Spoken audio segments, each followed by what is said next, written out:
Our story begins not in the halls of an empire, but in the quiet city of Thebes, long before Greece was Greece. It was a time of myths and kings, of oracles and omens, when people believed the gods spoke through chosen mouths. Among all those voices, one man stood apart, a prophet named Tiresias. He was blind. No sight, no sword, no throne. Just a man who spoke what he saw in his mind, visions that most people would rather not hear. Yet for centuries, his words shaped the choices of rulers, decided wars, and even outlived the empires he warned. No one knew exactly how Tiresias got his power. Some said it was a gift from the gods. Others said it was punishment. The stories differ, but they all agree on one thing. He saw too much. One tale says that as a young man, Tiresias once struck two snakes mating on the road. The goddess Hera, offended, turned him into a woman. He lived that way for 7 years before the gods changed him back. Later, when Zeus and Hera argued over who experiences more pleasure, man or woman, they turned to Tiresias, the only person who'd lived both lives. He told them the truth. Hera didn't like that truth, and she struck him blind. But Zeus, impressed by his honesty, gave him something greater, the gift of seeing the future. From that day on, Tiresias saw what others couldn't. He couldn't see the world around him, but he could see the paths ahead and the cost of walking down each one. At first, the people of Thebes didn't know what to make of him. His words were unsettling. He spoke of fates, of curses, of things people didn't want to believe. But when his warnings began to come true, even kings started to listen. Or at least, they pretended to. Tiresias didn't speak like an oracle giving riddles for coins. He spoke plainly, which made him dangerous. Kings like flattery, not warnings. And in Thebes, his words soon carried weight that reached beyond the city's walls. Because every empire that would rise in Greece, every king that would claim divine right, would in some way touch the ripples he began. It started small. He warned of droughts and plagues, of pride that angered the gods. People mocked him, then begged him for help when his visions proved true. Slowly, Thebes became a city that listened, but only when it was too late. Tiresias wasn't just another seer. He was different. Other oracles gave hints. He gave truth, and truth hurts. When rulers asked for guidance, he told them the outcome no matter how dark it was. He didn't soften the blow. He didn't change his words to please power. And that made him both respected and feared. But the day came when his words would shake a throne and end a royal bloodline. Thebes would crumble, not because of war or famine, but because of one prophecy everyone tried to ignore. A prophecy that began with a question: who killed the king? It was the story of Oedipus, the king who solved the riddle of the Sphinx, but couldn't solve the riddle of his own life. And standing in front of him in the throne room of Thebes was Tiresias, the blind man who saw the truth no one else dared to say. When Oedipus called for the prophet, he wanted reassurance, not revelation.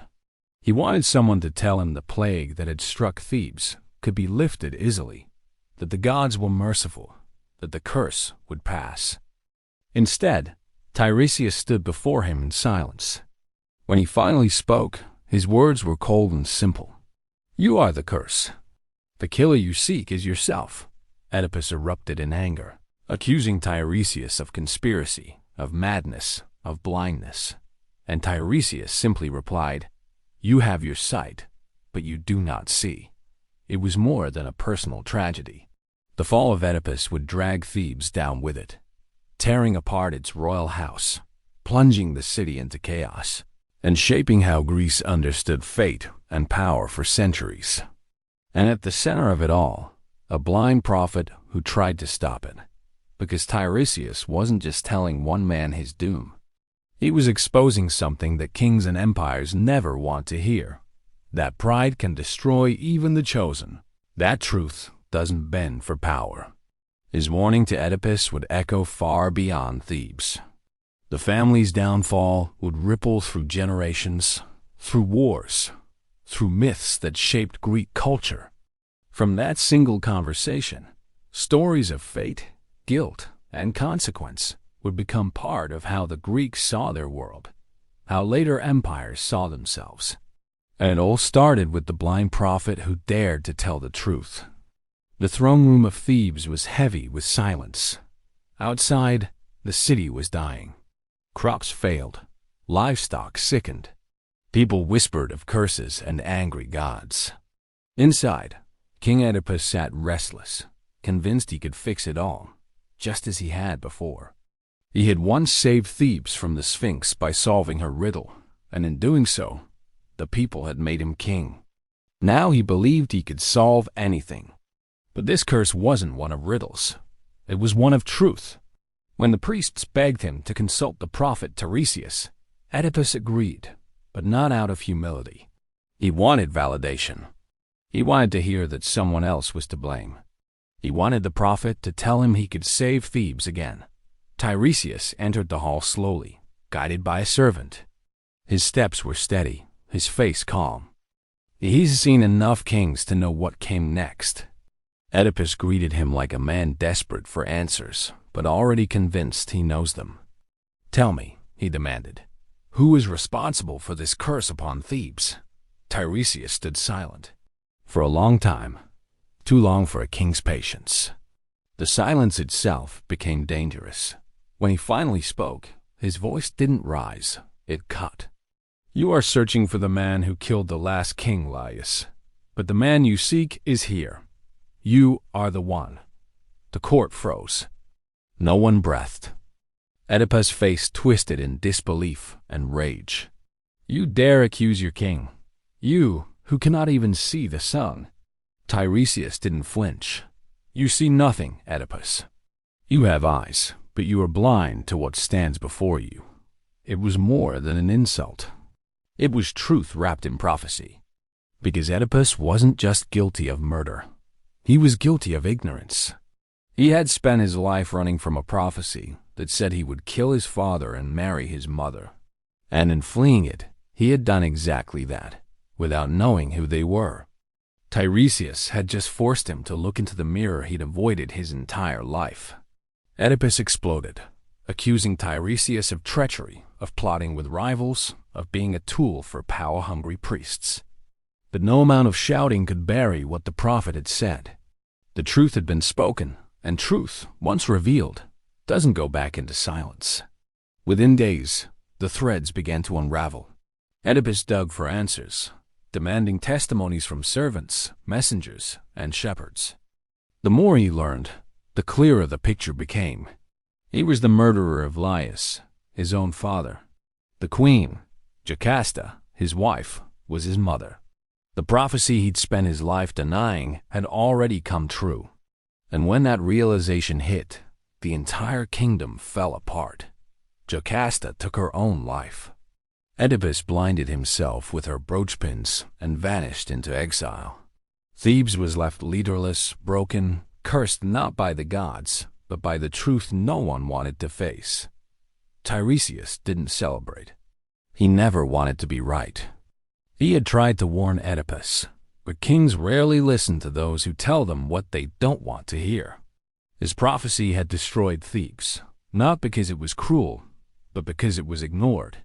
This wasn't just a family tragedy. It was a message that echoed across centuries. The idea that pride, denial, and blindness to truth can destroy entire empires.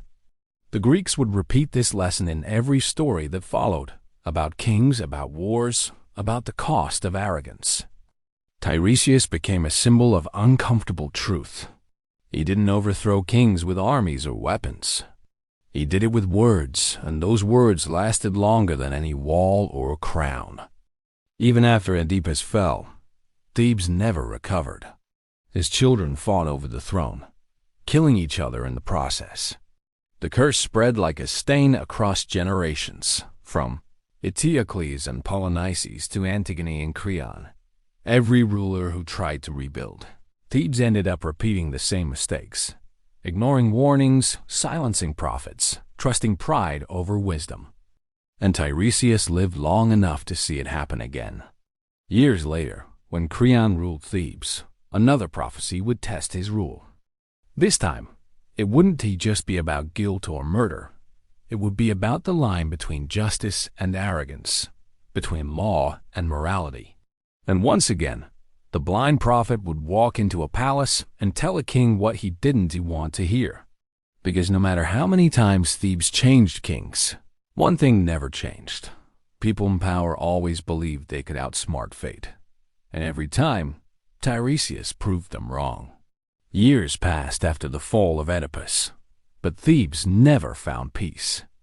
The prophecy Tiresias had spoken didn't just break a king, it poisoned the bloodline.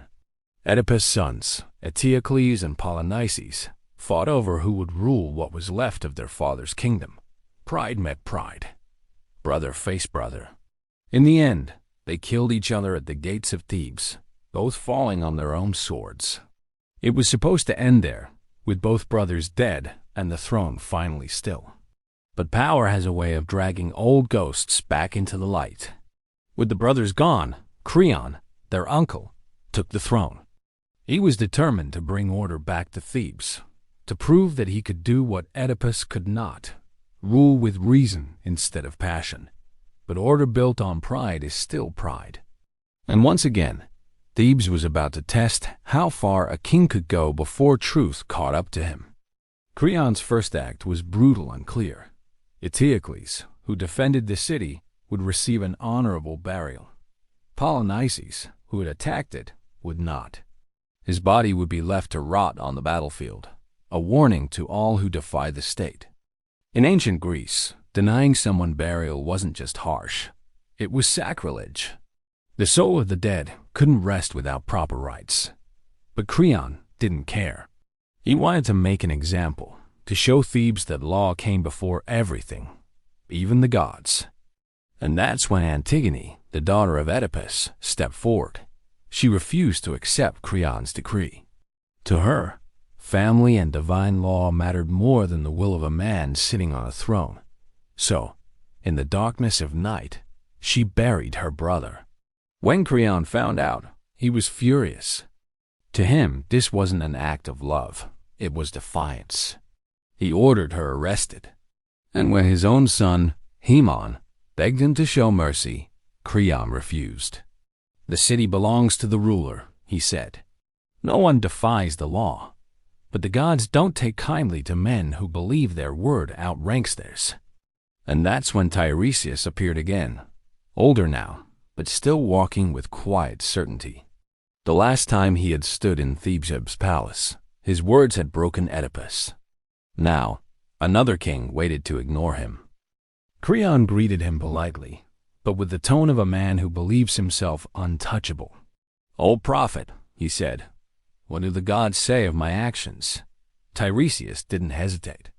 "They say you have brought pollution to Thebes once again. You have defied the will of the gods by leaving the dead unburied. The city will pay for your pride," Creon scoffed. "You prophets love your riddles. You twist words to scare kings." "I act for justice, for Thebes." Tiresias turned his blind face toward him. "You speak of justice, but your justice is selfish. You think your law is higher than the divine. I tell you this, Creon, before the sun sets again, your house will know sorrow. The gods will take from you what you love most." The words hit like thunder. Creon's court fell silent. The old warnings returned, the memory of Oedipus, of plague and ruin. But Creon hardened his heart. "You're wrong, old man," he said. "I will not be ruled by fear." Tiresias didn't argue. He simply turned and walked away. He'd said what needed saying. And, as always, his prophecy came true. Moments later, Creon's son, Haemon, took his own life after finding Antigone dead. She had been sealed alive in a tomb for her defiance. When Creon's wife learned of her son's death, she too took her life. And just like that, the proud king of Thebes was left with nothing but ashes and silence.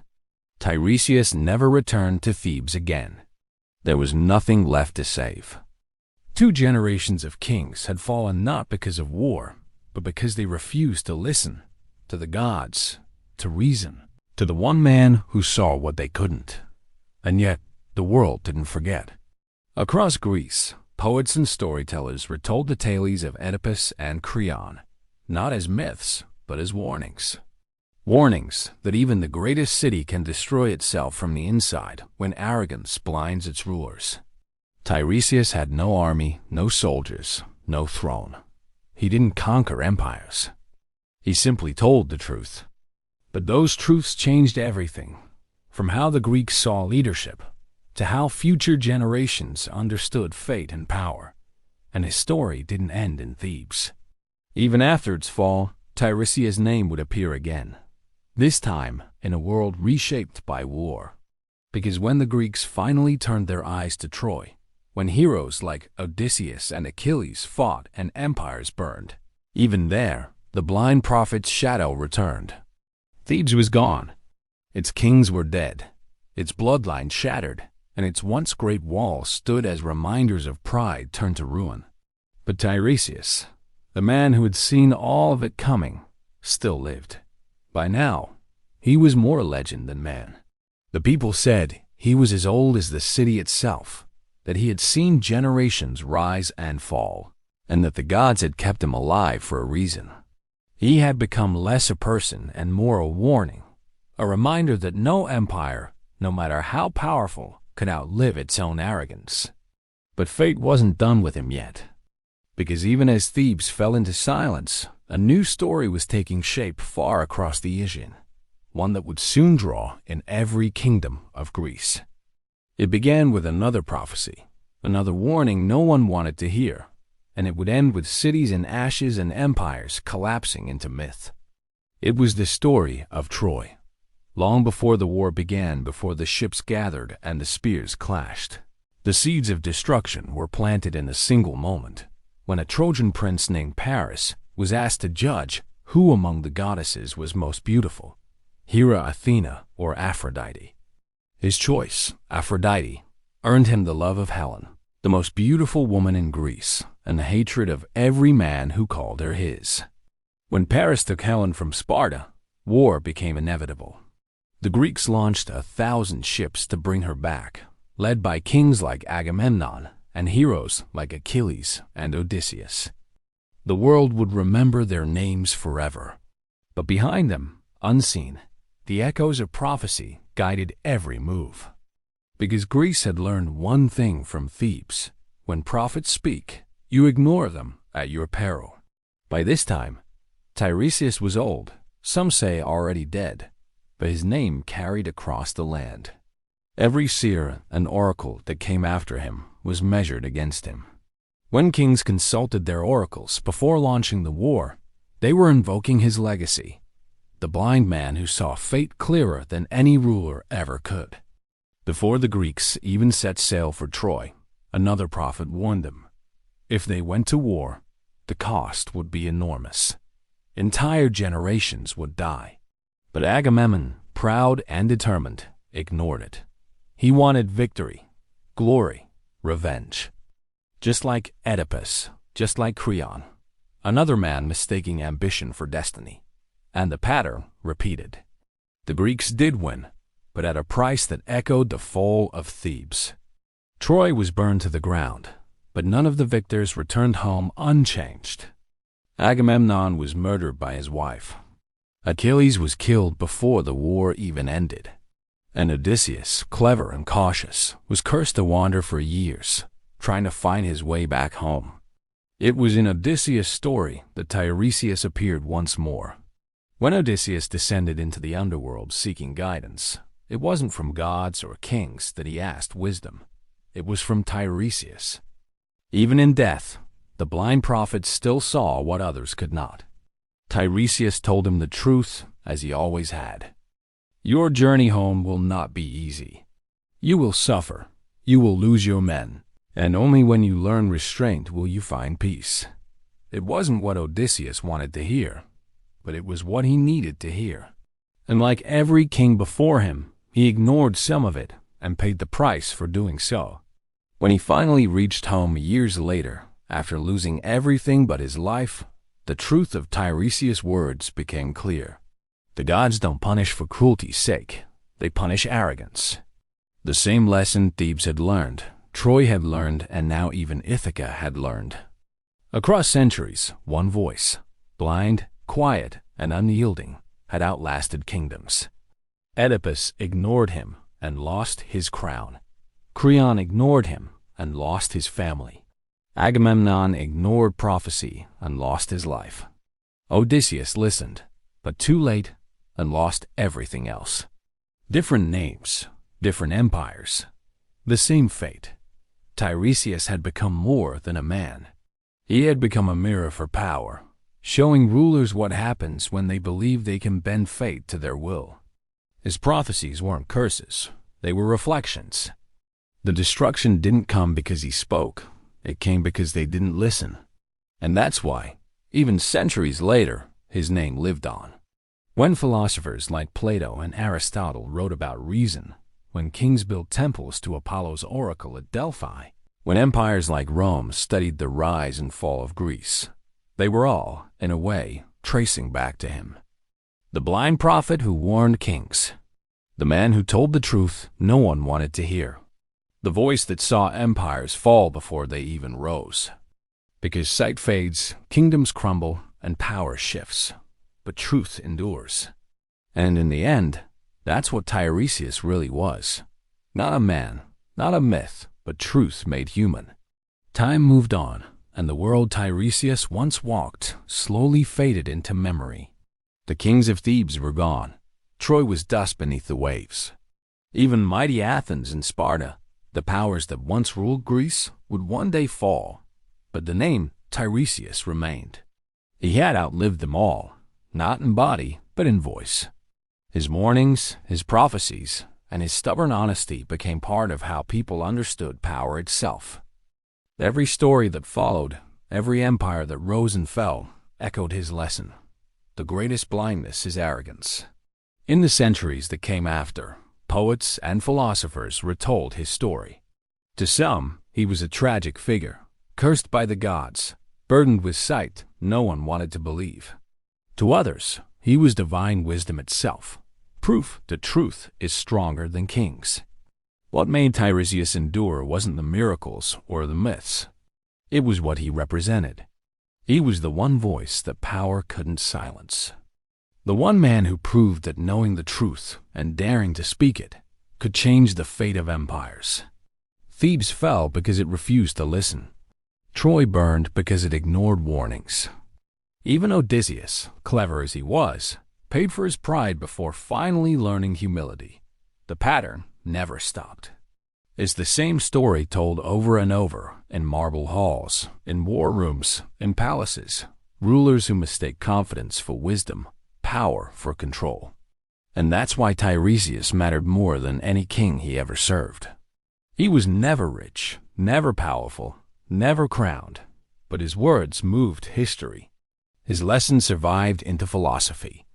Plato spoke of wisdom as knowing what you do not know. The same truth Tiresias had thrown at Oedipus centuries earlier. Aristotle taught that balance, not pride, preserves nations. The same balance Creon refused to see. And when Rome rose, it carried Greek myths and their lessons forward, turning Tiresias into a symbol in its own right. The eternal counselor no emperor could escape. Even now, thousands of years later, the story still feels familiar. Leaders ignore warnings. Nations repeat the same mistakes. And every time, history whispers the same quiet reminder from Thebes, from Troy, from the blind prophet who saw it all before. You have your sight, but you do not see. That's what made Tiresias different. He never sought glory or power. He didn't fight wars or build empires. He only told the truth, and truth, no matter how unwelcome, has a way of outlasting everything else. His words became a mirror for humanity itself. They showed that empires fall not because of enemies or invasions, but because of the blindness that comes from pride. Thebes, Troy, even later Rome, all shared the same disease. All were warned. None listened. So when we talk about the fate of empires, we're really talking about a cycle. One man's lesson replayed through time, A warning that sight without understanding is useless, that wisdom ignored is more dangerous than war, and that sometimes the only man who truly sees the future is the one everyone else calls blind. Tiresias never led an army, never sat on a throne, and never commanded fear. But he did something far greater. He changed how the ancient world understood power, fate, and truth itself. And in that way, he didn't just alter the fate of empires, he defined it. Centuries passed, and the world that Tiresias had known of kings, curses, and prophecies faded into the realm of legend. But the lesson he left behind never disappeared. His story kept resurfacing every time the world repeated the same mistakes he had warned about. Because the truth he carried wasn't just for Thebes or for Oedipus or for Creon. It was for everyone who ever held power and believed they could outsmart consequence. Tiresias wasn't remembered for miracles or divine tricks. He was remembered for understanding the one pattern that every empire eventually proves, that arrogance is blindness, and humility is sight. When the Greeks looked back on their fallen heroes, on Oedipus' pride, Creon's cruelty, and even Odysseus' defiance, they began to understand that the gods in their stories weren't punishing men for fun. They were punishing arrogance. It wasn't about temples or offerings. It was about balance, the thing Tiresias had been trying to warn them about all along. And that same lesson didn't die with Greece. It passed on. When Rome rose, it carried Greek stories into its own culture. Roman writers studied Tiresias not as a myth, but as a metaphor, the wise man no one wants to hear. Roman emperors built temples to their own greatness, but poets like Virgil and Ovid slipped warnings into their verses, echoing the same truth. When leaders believe they are gods, they fall like men. Even in Rome's greatest poem, the Aeneid, when Aeneas journeys to the underworld, he doesn't find Tiresias, but he finds his spirit in another prophet's words. The blind seer had become an idea, that to lead, you must listen. To see clearly, you must look beyond yourself. The irony is timeless. Thebes, Troy, Athens, Rome, all of them fell for the same reason. None were conquered first by enemies. They were conquered by their own pride. And long before historians tried to explain why empires collapse, a blind man in Thebes had already said it out loud. When later generations studied history, when they asked why mighty nations fall and weaker ones rise, they were, in a way, still studying Tiresias' prophecy. The fall of Egypt's pharaohs, the end of Rome, the collapse of kingdoms that came after, all followed the same law he had spoken centuries earlier. What you refuse to see will destroy you. That's why Tiresias remains one of the most haunting figures in all of ancient storytelling. He didn't fight wars. He didn't lead armies. He didn't build anything that could be measured in stone or gold. Yet his voice outlasted the monuments of kings. When people in the modern world think of blind prophets, they often think of mystery, myth, or superstition. But the truth is, Tiresias wasn't a symbol of magic. He was a symbol of awareness. He represents the moment when truth stands in front of power and says, "You're wrong," knowing full well what it will cost. And that's why his story feels eternal.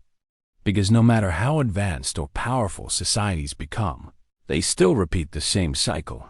They stop listening to truth when it's inconvenient. Every age has its Oedipus, its Creon, its Agamemnon, leaders who believe they can silence consequence. Every age has its Tiresias too, someone trying to warn them before it's too late. He's not just a figure from myth.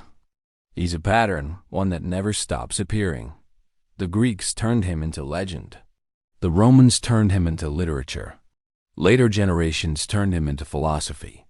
And today, he stands as something else entirely. A reminder that sight means nothing without understanding. Because what good is power if you can't see what it's doing? What good is knowledge if you're too proud to learn from it? That's the real meaning behind Tiresias' blindness. The gods didn't curse him. They freed him. He couldn't see the world's distractions, its illusions, or its vanity. He saw only truth. And truth is the one thing that empires, kings, and conquerors fear the most. Thebes ignored it and fell. Troy ignored it and burned. Rome ignored it and decayed. And still, the pattern continued, empire after empire, century after century. Each one thinking it was different. Each one convinced it was eternal. That's why the name of Tiresias never truly disappeared. He became the quiet conscience of civilization, the invisible witness standing in every palace, every senate, every council room where power convinces itself it's above consequence. He doesn't appear with thunder or flames. He appears in the form of truth, often ignored, sometimes mocked, but always right in the end.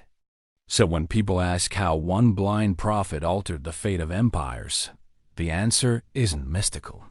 It's painfully simple. He told the truth, and no one listened.